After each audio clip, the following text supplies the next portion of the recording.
Hello everyone, welcome to my brand new video. এদিকে আমি তৈরি হয়ে গেছি আর আমার সাথে সাথে আমার অফিসের প্রত্যেকে রেডি হয়ে গেছে।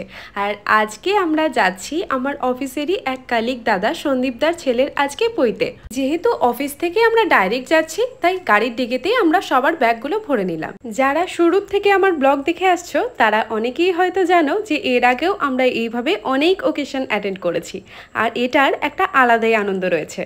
যাবার সময় অনেক নাচ গান আনন্দ করতে করতে আমরা একদম পৌঁছে গেছি স্পটে।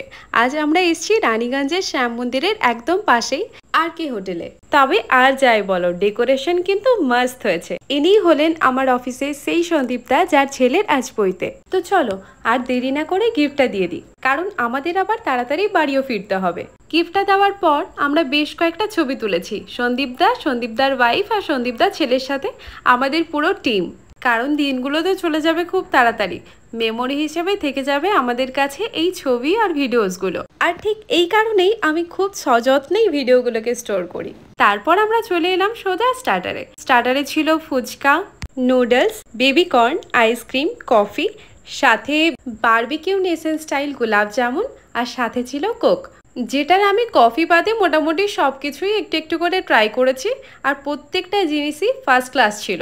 হ্যাঁ, এদের মধ্যে যেটা আমি একটু বেশি খেয়েছি সেটা হচ্ছে আইসক্রিম। তবে জানো তো, এখন যে আমার সাথে রয়েছে স্বর্ণালী, ও গিয়ে ওখানে অসুস্থই হয়ে গেছিল হয়তো জার্নির জন্য, দিয়ে নাও কিছু খেতে পেরেছে আর মেন কোর্সের দিকে তো যায়নি। আর এই হলো অপর্ণাদি, যে আমার ভীষণ প্রিয় একটা মানুষ। ব্যাকগ্রাউন্ডে এত সুন্দর গান বাজছিল যে আমাদের হাত পা এমনি এমনি নাচছিল। আমি আর রাজশ্রী বেশ কয়েকটা ছবি ভিডিও তুলেছি এখানে। ও আমার বেশ কয়েকটা সুন্দর সুন্দর ছবি ভিডিও তুলে দিয়েছে, যেটার কিছুটা আমি অলরেডি শেয়ার করেছি আর কিছুটা আমি আস্তে আস্তে শেয়ার করতে থাকবো। দেন আমরা দেরি না করে একদম চলে এলাম মেন কোর্সের দিকে। তোমাদের তো বললামই আমাদের আবার বাড়িও ফিরতে হবে, দেরি করা চলবে না, কারণ রানীগঞ্জ থেকে দুর্গাপুর মোটামুটি অনেকটাই ডিস্টেন্স। কিন্তু ভেতরে ঢুকে দেখলাম মোটামুটি ব্যাচ পুরো ফুল, আমাদেরকে একটু হোল্ড করতে হবে। আর হোল্ড করতে পাশে যেই দাঁড়ালাম, একটা এত সুন্দর গান বাজালো যে আমার আর রাজশ্রী দুজনেরই হাত পা চলতে আরম্ভ করে দিয়েছে। বাই দ্য ওয়ে, সিট আমরা পেলাম আর আমরা প্রত্যেকে খেতে বসেও পড়লাম। তোমরা কি কেউ গেস করতে পারবে যে আমরা কিছুক্ষণ আগে যেই গানটার সাথে নাচ করছিলাম সেটা কোন গান? যদি জানাতে পারো তাহলে আমাকে কমেন্ট বক্সে কমেন্ট করে জানাও।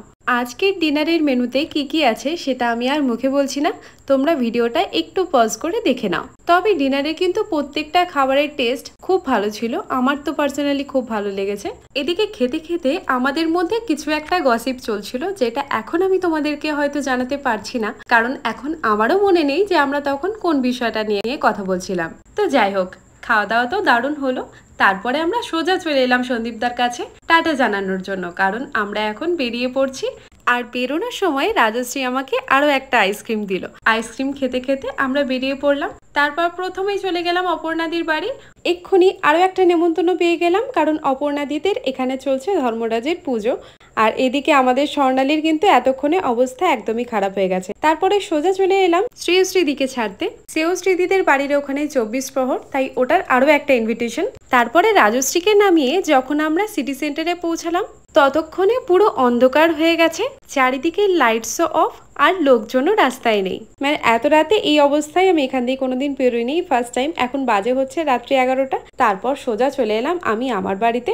তবে রোহিতদা কিন্তু দায়িত্ব নিয়ে সব বোনেদের বাড়ি পৌঁছে দিয়েছে। তো টাটা, বাপিও আমাকে নিতে চলে এসছে। সবাই ভালো থাকবেন, সুস্থ থাকবেন, দেখা হচ্ছে পরের ভিডিওতে।